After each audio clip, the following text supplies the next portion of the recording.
এই মুহূর্তে সবথেকে বড় খবর, জামিন পেলেন পার্থ চট্টোপাধ্যায়।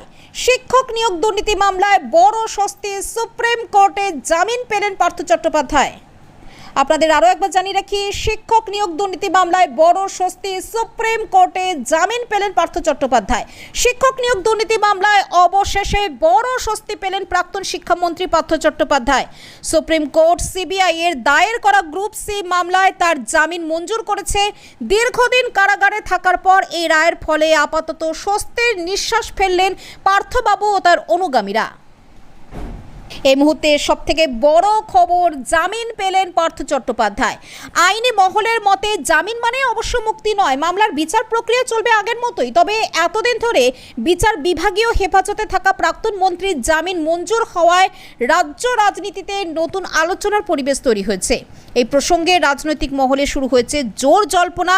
এই রায়ের পর আগামী দিনে তদন্ত এবং রাজনীতির অঙ্ক কেমন দাঁড়াবে সেদিকেই এখন সবার নজর। এই বিষয়ে আপনার মতামত কি, কমেন্টে জানান।